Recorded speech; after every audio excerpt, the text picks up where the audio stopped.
Ultimately, they feel what I have identified as angst of being one of the first generations of white men not to have quite what their fathers had. The thing is that they've blamed minorities, specifically Muslims, Mexican immigrants, and blacks for this, and have classified themselves as a victim group to a certain extent. And there is a certain stigma about the evil white male that has been attached to a lot of people, and they didn't really have the words to define how that made them feel. But when somebody offered them a way out, they took it. And what they did is take it right back into the same old ideology that made that history a thing in the first place. They're trapped in a cycle. I would say that... Hello family, it's African Esquire and I'm here with a new video. So last night I had just uploaded a video on the World Cup and I had noticed a live stream going on by Yvette Carnell, and the live stream was entitled, "If Your People Sold My People, Then We Ain't Family." Originally, I didn't even want to bother to watch it or to respond to anything of the live stream. However, the next day, I did see that Dwayne Amawale, who is an activist in the Federation of African Liberation, he's actually our Minister of Information, he had written a very detailed article about her video. And having read his article, I did think that there were some things that did need to be said. Anytime that anyone puts anything out in the public, anytime any person, especially who says that they are a part of the Black Liberation Movement or represent themselves as being a part of the Black Liberation Movement, puts something out publicly, anyone who's not in the Black Liberation Movement but says something that could be detrimental to the Black Liberation Movement, puts something out publicly, it is the responsibility of us who know the discrepancies in their argument to also put out truthful information. Because if you're only allowing people to put out false information, then yeah, there might be less conflict. However, you're not going to give other people the opportunity who might be undecided to actually hear both arguments and judge for themselves what makes the most sense. That being said, I also want to say that this is not a critique on anyone personally. Anytime I critique a public figure, anytime I critique a activist, anyone who's in the Black Liberation Movement or anything, it's never going to be a personal attack.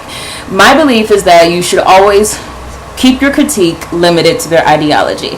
So I will not be critiquing anyone's relationships, anyone's religion, anyone's ethnicity, anyone's race, anything like that, political alliances. That's not what I'm critiquing. I'm only critiquing your ideology.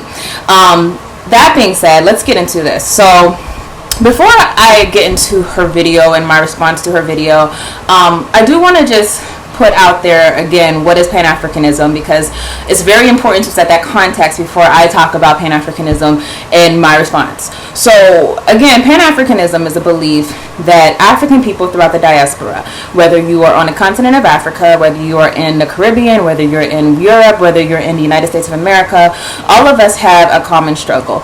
Our common struggle is we are all facing systematic oppression through white supremacy. And because of that, all of us are catching the same hell. If you go to Jamaica, if you go to Europe, if you go to Zimbabwe, if you go to anywhere where the black man is or black woman, you're going to see us facing similar struggles. The reason why is because the system that benefits all off of us, it's not a domestic system, it's not something that only exists in one country, but when you really look at how it trickles down and where it comes from, you see that this is an international system. It's a global system where you have the European powers primarily, but more and more China as well, benefiting from the riches of African people, the labor of African people, the wealth of African people. And because of that, the system has maintained itself to where to this day you have Africans on the bottom and whites on the top. That is the stage which Pan-Africanism came into existence. The reason why it came into existence is realizing that since we all have a similar background, all of us descend from Africa inside of some way, have we're closely descended to Africa, because all human civilization did benefit from Africa, did come from Africa, but we have a really close lineage to Africa. We have similarities as far as race, ethnicity, our cultures, because all of us are inside of a similar situation and all of us are fighting the same enemy. why would we fight separately when we could unite together and have a more global impact? So because of this, this would have been a solution to, say, the Haitian Revolution, because if you know anything about the Haitian Revolution technically was successful because they were able to get rid of the French oppressor from their island, but because they weren't a global system and they weren't backed by a global front, the Haitian Revolution was quelled because the United States of America, as well as France, completely blockaded that country and put them into an economic depression and continued to exploit them. So this is what happens when we fight separately and when we don't have a home base to connect to. However, if we fight together and we fight the same way that Europeans fight, that is what the logical thing is to do. So the same way that the Europeans got together and said, hey, we all have these similarities as far as our culture, we all have these similarities as far as our appearance. Based on these similarities, let us loot the world, let us loot Africa, let us loot the Americas, let us loot these parts of the world based on our common identity. Pan-Africanism is the reaction to that, saying based on our common identity, let's combat this together. Let's take ownership of the resources that are in our countries. Let's take ownership of ourselves and have self-determination. Based on this, let's get together and no longer be separate. Let's get together and have a real fighting chance to combat this thing of white supremacy, because we're not going to have a chance to fight it if we're only fighting by ourselves and only fighting alone. So I do want to set that as the stage. And also remember that as far as us in America, and I am descended from the transatlantic slave trade. I am African American. However, my husband is Ghanaian, so I have a good perspective of how both people both people work and how people think. As far as us in America, we also have to remember we are a very small percent of the people who were brought to the Americas from the transatlantic slave trade. Only 4 to 6% of African people actually landed in America. Far more people landed in Haiti, landed in the South America, the Caribbean, landed in Latin America. Far more people landed there. So it's very funny if you think that we are an anomaly here in America. Most of us aren't even here. Most of us are actually down there.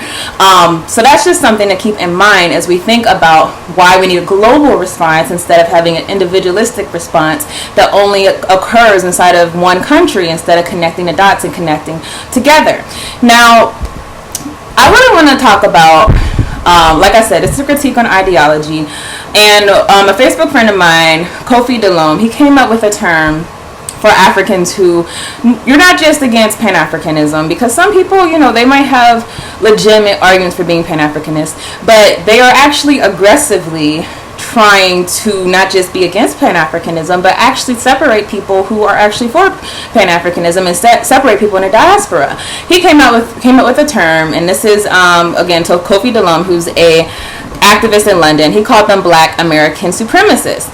And I'm going to just read this message that he sent, and I thought it was so perfect as far as understanding why this can be a serious issue if we allow ourselves to be tore apart and divided by these ideologies that tell us that, well, we have something that's different from you and we really can't mess with you because of this, that, and the third.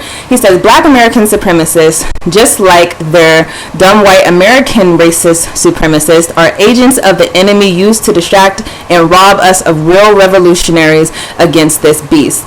Do not waste time on these people. Remind them, if they come for me in the morning, they will come for you in the night. And that is a quote from Angela Davis. Now, I thought this was interesting. The reason that I thought that Black American supremacist was an appropriate definition is because I think that more and more I'm starting to notice that not only do we want to be separate, not only do we not want to mess with the other people, but we are adopting the mindset, the tactics of our oppressor. So, for example, if you say, I don't mess with Africans because all Africans don't mess with us. Well, of course, you're doing something called stereotyping. And who stereotyped us? Well, of course, our oppressor stereotyped us. They said, you shouldn't mess with these people. They might kill you. They might rape you. They might hurt you. I've heard people say, well, actually, in this video, Antonio Moore called in. He says, Africans don't even call themselves African. Does it ever occur to you that you actually aren't talking to all Africans? Because I personally, listen, like I said, my husband's Ghanaian. I've been to Africa. I've been around lots of Africans. I don't know one African that does not call himself African.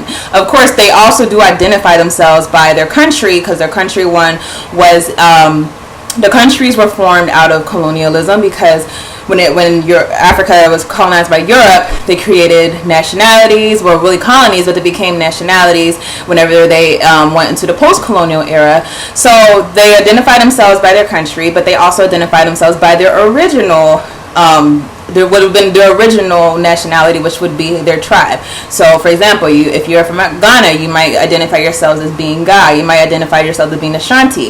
That being said, I've never met anyone who identifies themselves as being Ashanti, Ga, or Ghanaian, or Igbo and Nigerian, but wouldn't call themselves African. I mean, I really need to know these Africans y'all are talking to. But even if they do exist, because of course there are always exceptions to the rule, just like there actually are black men who are predators. There actually are black women who are welfare queens. There's always the stereotypes exist for a reason. They exist because you can find those people who exist in that race. But the important thing is to not take that small sample and make that a representative of the whole collective. So you will find those Africans who don't want to be called African. I'm sure you will. You will find Africans who don't like African Americans. You absolutely will. You will find African Americans who don't like Africans. You will find what you're looking for. If you're looking for it, you will find it. The issue is, should you take that one sample and say that this is a representative of this whole group based on what this one person said? Logic would say no, and especially us being victims of slavery and being victims of systematic oppression, the bigger logic would say, not only does that not make sense, that was the same tactics that were used against us. Why would we adopt the tactics of our oppressor in order to treat our people, treat our family, treat those people who come from our lineage, who have the same DNA, the same ethnic qualities? Why would we use that as a justification to label those people, knowing that that was what was done to us in order to keep us in the state that we are in today? So what I want to do, before I get into some of her I have some quotes from her video that I want to discuss. But before I get into that, I want to talk about this idea. Again, Kofi Delon came up with this, of a black American supremacist. And by the way, this is not just the African American problem. You can have black African supremacists. You can have Africans who don't mess with African Americans. They do exist. I'm not saying that they don't, but what I'm saying is, it doesn't make sense to take one or two people that you meet in your lifetime and say, oh, all Africans must feel that way because that one just told me that. No, logically, that's not the logical thing to do. The logical thing to do would be to actually immerse yourself in that culture. And I'm wondering how many of you actually have done this. Immerse yourself in that culture and understand that culture and see if this has any validity to it. But, the idea of the black American supremacists, again, people adopting the same tactics of their oppressor in order to unleash the same oppression on their own people. I think there's a lot of things that she said in that video that can be labeled as so. So one thing I'll say, so white supremacists, they always use illogical arguments when they're trying to establish to us that this is how things should be, or this is why African Americans are like this is why blacks are this is why blacks are that. You can do it in a southern accent if you want. They always try to use a lot of tactics and a lot of things that they do. One of the things that they do is they spread illogical arguments. For example, that black man, oh, he just wants to rape my wife. Oh, he just wants to kill us, because they're over there being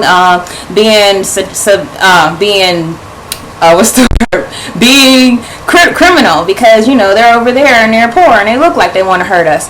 Or that black woman, she's a whore because we slept with her and so therefore she must be a whore. These are illogical arguments, because if you know the reason why those black men are poor, it's not because they're criminal, it's because of you starving these people from economic advantages. If you know the reason why that black woman has been raped by the slave master, why would you put the stereotype of a Jezebel on her? That's what a racist does. That's what us white supremacists does. They use illogical arguments in order to make their point. So let's talk about this illogical argument right here.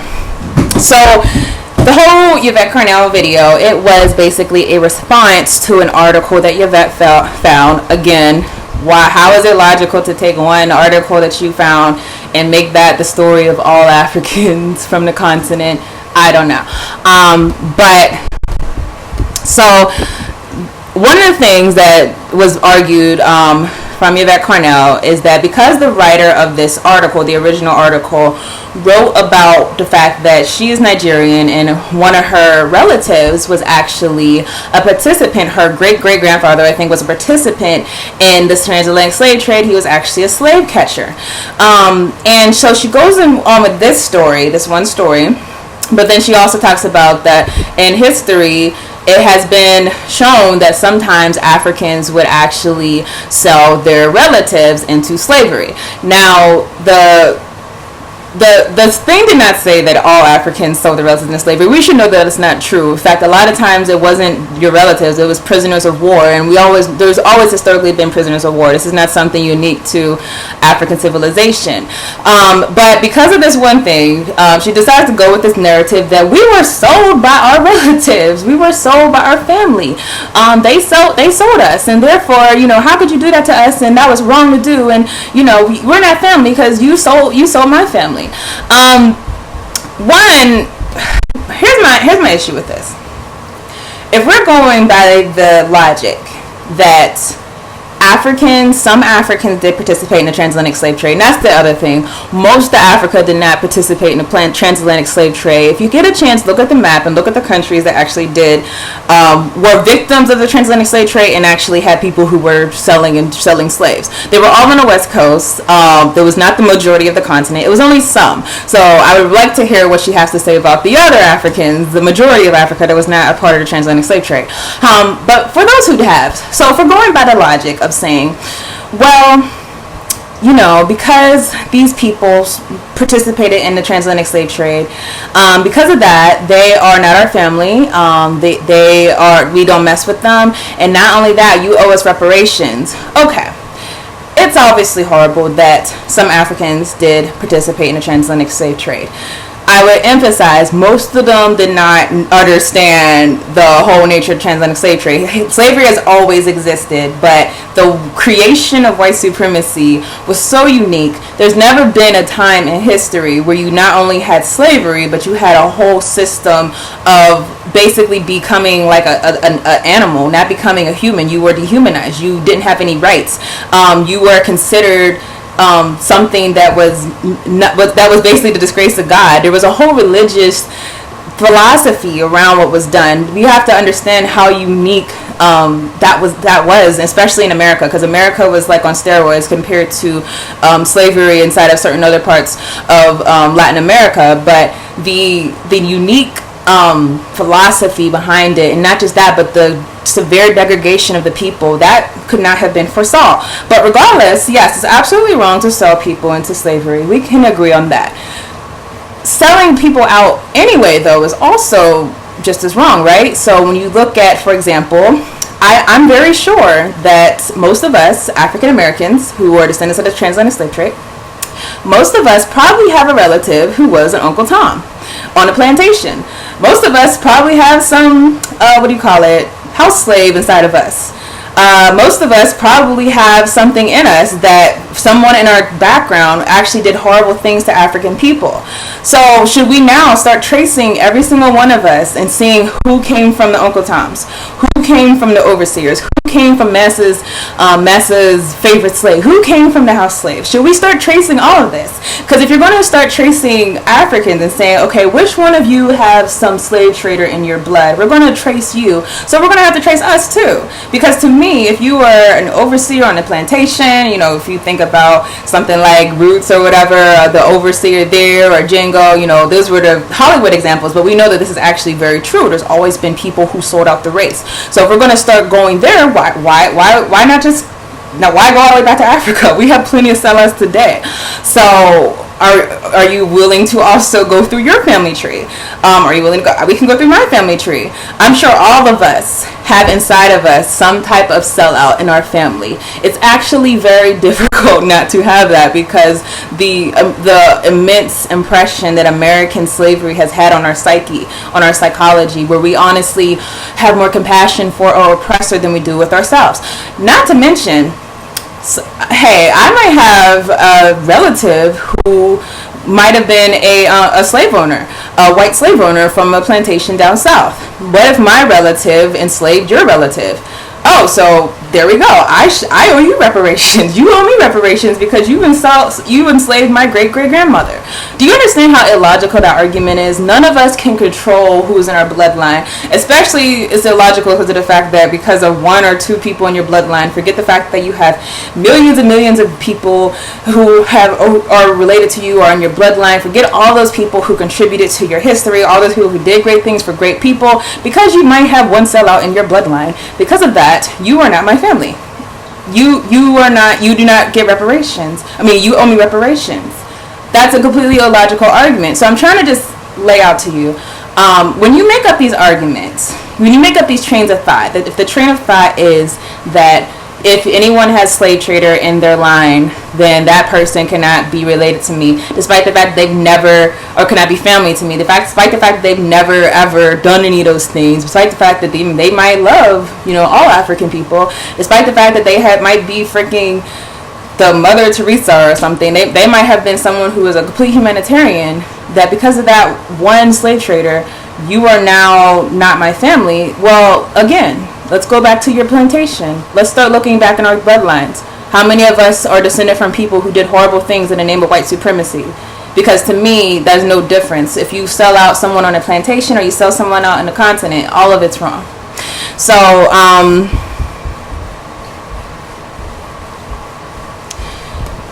another thing that white supremacy does, and also black American supremacists do, is they seek to they don't understand other people's culture, and because they don't understand culture, they say ignorant things about those cultures, or they label those cultures, and they'll say, oh, it's just weird that they do these things. And this was something that she said in this video. So numerous times throughout the video, she called African customs weird.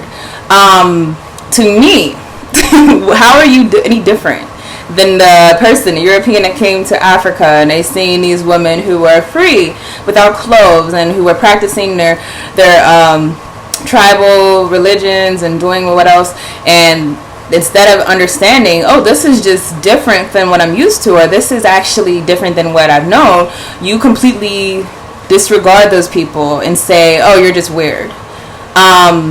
Oh, they just don't know what they're doing. Oh, they're doing something weird. Oh, what do you mean you're burying people alive with their slaves? Mind you, it did not say that, the article did not say that they were burying people, the slaves who were in the transatlantic slave trade alive with them. They were talking about ancient customs, and this was an ancient custom going back to like Egypt and everything.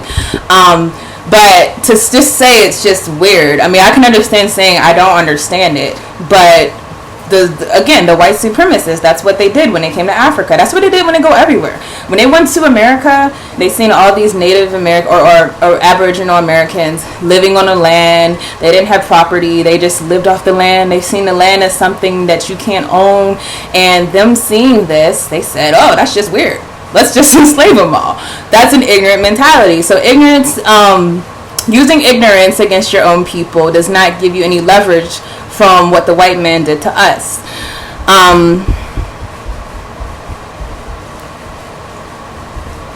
Okay, so another thing that white supremacy would do, and that a black American supremacist would do, is use fear instead of logic in order to motivate people to feel a certain way. The way that I noticed this in this video is that, and I have a quote that she was saying, we can't be putting people in position of being gatekeepers in our own country. And this was in regard to, I guess there was an African woman who wrote the article that Antonia Moore wrote, and she wrote the one that he responded to, and because she was the head of this company, his article could not get published, or because she was in some type of position of power, and saying that, well, we have to make sure that these people aren't gatekeepers in our country. I don't understand, how is this different than what a freaking Trump supporter says? Because these are the exact same arguments. Oh, we can't let them get ahead in our country. Oh, we have to make sure that they're not in these positions. I mean, first of all, it shouldn't matter to you whether anyone is in any position. Build your own thing. If you want to put articles out, put them out. There's so many social media platforms, number one, even so, to try to motivate by fear instead of saying, okay, we can talk about this logically instead of to try to make this like a thing where it's us against them. That's something that white supremacists did. What did they do? They made it seem like, oh, they're going to take your jobs. I mean, you have to understand, minimum wage was created because white supremacists had a fear that we were going to basically take all their jobs. So they said, okay, let's make a minimum wage. That way they can't go over that. And eventually the result will have to be that they will have to starve out. That was actually the logic behind it. These are things that people do out of fear. Fear is not a logical emotion. Fear is not a sound thing to do, to have. It doesn't make you do the right thing, or doesn't make you have knowledge. And motivating people with fear does not do anything to further your cause. So again, this is something, again, that the white supremacist always does. There's always been a fear of a black planet. So to me, if you're using fear of an immigrant America, just the same way that they use fear of a black planet against us, again, what are you doing different than your oppressor? Shouldn't you use some other type of methods instead of the methods that they used against us? So, one last thing, and to me this is the icing on the cake, is, to me, it being a black American supremacist, it really is about sympathizing with your oppressor more than your own people. Throughout this video, I didn't hear any talk about colonialism.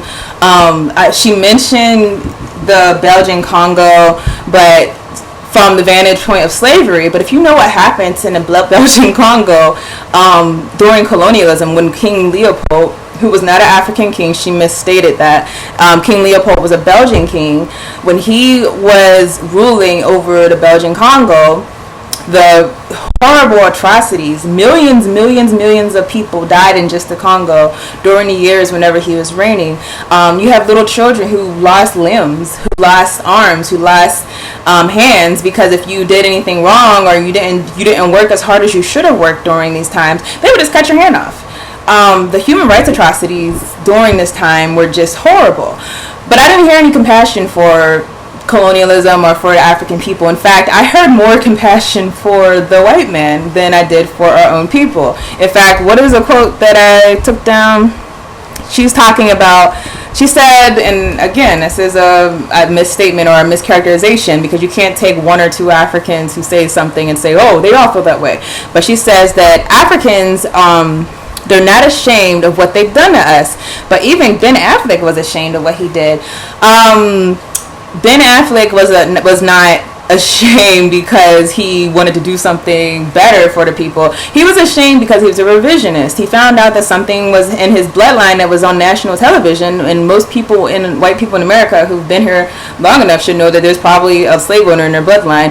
But rather than face that reality and talk about, okay, like, this is something that was wrong, and I just want to come out and condemn it, he decided that he wanted to be a revisionist and try to erase this. So to try to make him out to be an angel was confusing, and so again, when you're sympathizing more with the white supremacist system that enslaves your people and colonizes all of us to this very day, more than you do with your people who were honestly victims of white supremacy. The transatlantic slave trade it really robbed Africa of a lot of people. You hear about stories, and again, I was recently in Africa, and I visited one of the slave castles, and they were talking about the stories of people who lost their family members.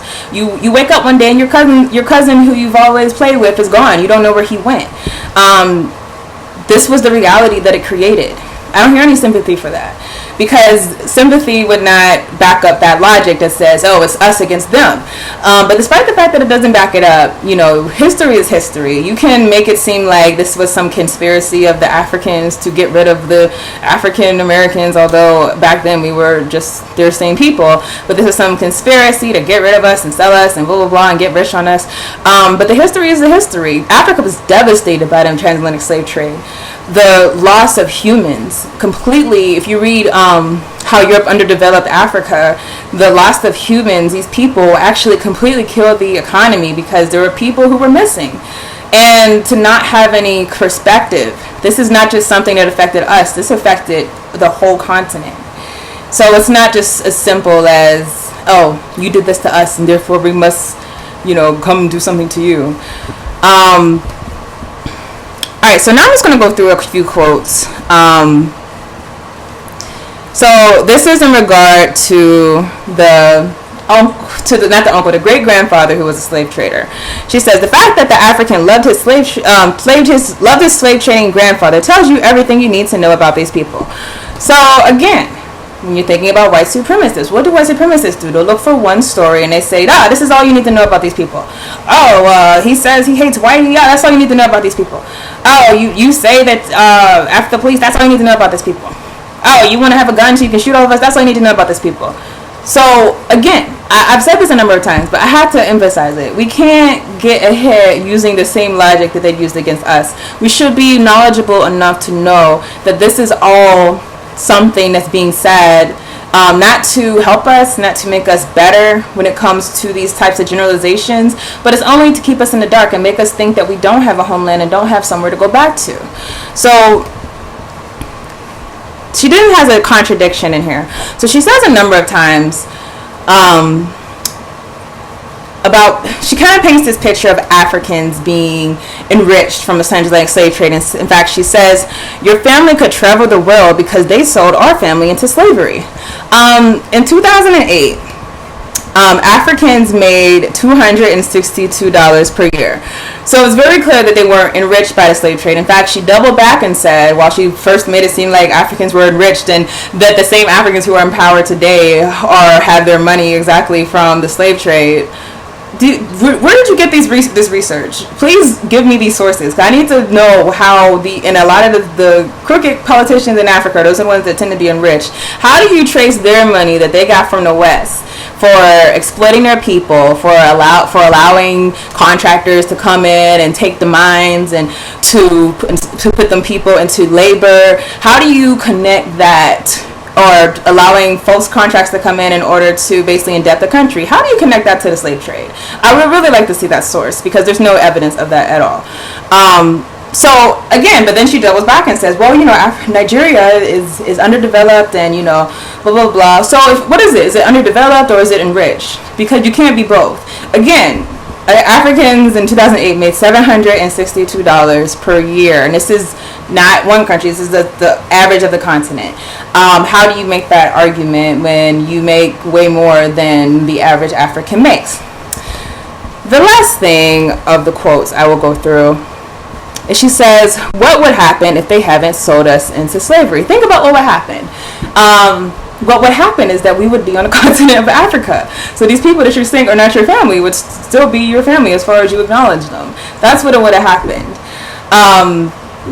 Again, what do we think this whole getting reparations from Africans is going to do? Do you think you're going to get money from the people who are already trying to fight for their own rights to resources? Because you're just stating meaningless things at this point. If anything, why not think constructively and think about how do we move on from here? Because regardless of what happened with a few Africans in the past, the fact is that our people are still under global assault to this very day. So, in closing, I want to read a part of the article of Dwayne Amawale that he wrote in response to the Yvette Carnell's video. I think it was done very well. He really breaks it down. I'm just going to read a small excerpt, and the rest of the article will be posted below. Yvette Carnell has done yet another video in which she attempts to attack Pan-Africanism. This time, rather than attacking Pan-Africanism outright, Yvette attempts to create division between African Americans and Africans by presenting this narrative that African Americans were the only victims of the slave trade and that Africans were all complicit. The first thing that strikes me about the video is the title. If your people sold my people, then we ain't family. Apparently, Yvette doesn't realize that African Americans do in fact descend from some of the people who were doing the selling. It wasn't uncommon for slave traders and others who participated in the slave trade to fall victim to being captured and enslaved as well. The problem is Yvette tries to simplify the slave trade to present the narrative that African Americans were victimized by this evil trade in which Africans participated and benefited. Yvette and those who think like her on this topic never stop to reflect on what life was like for those who were not captured. The slave trade depopulated villages and kingdoms, which meant that very often those who escaped being captured lost many friends and family. The people who were captured and taken to the Europeans disappeared, and they were never seen again. So the assumption by many Africans was that the Europeans cannibalized these people. This is just some last thoughts to leave you with. The idea that we should not see each other as family totally ignores history, totally ignores the fact that these were people, we are those people who were taken from a lot of people. So the fact that a couple of people on the continent participated in the slave trade does not negate your connection to the many people that you are related to, the many people that you descend from. The many people who lost family members, lost cousins, lost brothers, lost friends in the transatlantic slave trade. The transatlantic slave trade was a tragedy. It's not something for us to be using as some type of ammo to gear up some new beef. If anything, this is something for us to look back on and say, listen, I don't care what happens. We have to make sure that this type of thing doesn't happen again. We have to make sure that we're never in the position of powerlessness again. We have to make sure that we can do better by ourselves and not live in a tribalistic society where this could be happening over there and the Europeans are talking to you and you're conspiring with the Europeans to come over here. We have to organize together so that that doesn't happen again. But the next thing I want to talk about is this idea that Black American supremacists raise, that Africans, in America, we should be so possessive over what we are owed in America, because we are descendants of this transatlantic slave trade. We are descendants of 400 years of slavery, and we are certainly owed much because this country was really built on our backs. But because of that, that should be some motivating force in basically keeping ourselves separate from Africans. If you don't know, Africans are also owed billions of dollars from the United States of America. I'm going to give you some figures. This is a report that was published from Honest Accounts, which is basically a collaborative effort of different organizations, including People's Health Movement of Kenya, Global Justice Now, Health Poverty Action, Jubilee Debt Campaign. I'll actually post this report below. A number of organizations made this report where they basically gathered figures about how much Africa loses to colonial powers. Now, it says, we find that the countries of Africa are collectively net creditors to the rest of the world to the tune of $41 billion in 2015. That's 2015 alone. Thus, much more wealth is leaving the world's most impoverished continent than is entering it. African countries received $161 billion in 2015, mainly in loans, personal remittances, and in aid in the form of grants. Yet $203 billion was taken from Africa, either directly, mainly through corporations, repatriating profits, and by illegally moving money out of the continent, or by costs imposed by the rest of the world through climate change. Now, the article goes on to say African countries received $19 billion in aid in the form of grants, but over 3 times that, $6.8 billion, is taken out in capital flight, mainly by multinational corporations deliberately misreporting the value of their imports or exports to reduce taxes.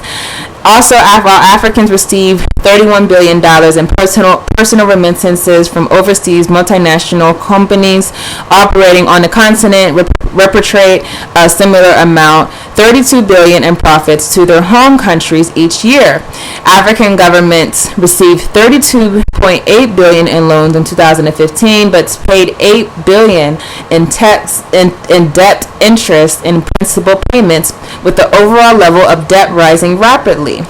An estimated $29 billion a year is stolen from Africa in illegal logging, fishing, and the trade in wildlife.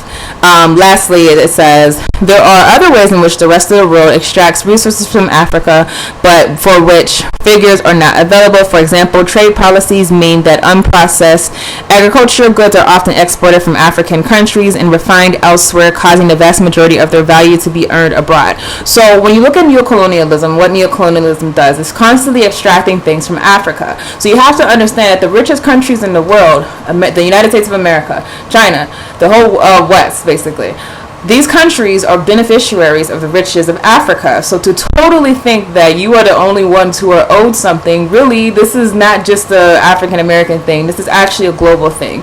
Especially in conclusion, just remember that this, number one, it is a global phenomenon that's going on as far as our struggle with white supremacy.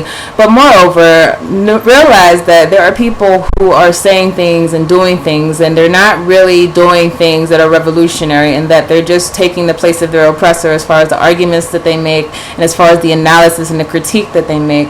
Anytime that you're using the same strategies that were used against us to try to further a purpose or further a cause, you're automatically a suspect of what are you doing. Are you really trying to move the people forward?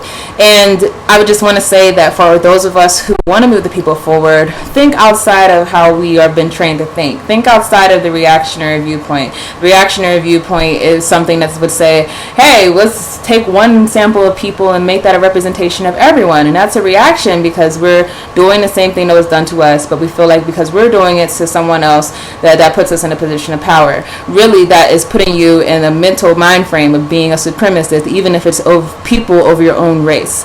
So that is all I have to say on this. I will see you all on another video.